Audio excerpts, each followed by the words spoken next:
Most traditional humanitarian networks share a structural flaw. They wait until critical infrastructure and healthcare systems physically fail before mobilizing a response. In his submission for the Zayed Sustainability Prize, Dr. Curtis B. Charles introduces a proactive alternative, the Anticipatory Humanitarian Stabilization Architecture, or AHSA. The architecture is designed to identify and protect local resilience factors before synchronized climate and health pressures overwhelm a community's ability to function. This graph illustrates what Dr. Charles defines as the humanitarian latency trap. Extreme environmental disruptions act as synchronization accelerators rather than isolated anomalies. Surges in extreme heat, water scarcity, and mass migration do not strike in sequence. They hit the system simultaneously, pushing interconnected healthcare, infrastructure, and supply chain sectors into simultaneous distress. Faster, more urgent stress.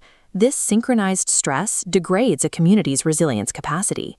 The velocity of systemic deterioration aggressively outpaces the speed at which conventional institutions can organize and deploy relief. By the time reactive systems arrive to assist an overwhelmed hospital ward, the cascading failure is already fully entrenched. To address this timing deficit, AHSA functions as a lightweight anticipatory layer. It is built as an addition to existing humanitarian infrastructure, rather than a top-to-bottom institutional replacement. The architecture sits directly above active governmental and medical frameworks, integrating without any disruptive operational downtime. Once active, the system maps overlapping dependencies to identify what the architecture calls early resilience action windows. Leaders receive the exact operational timeframe required to shore up weak points before compounding failures multiply across the region. Future Logic architecture systems validated this predictive capacity through near-live synthetic testing, deploying a simulated regional heat-driven water disruption.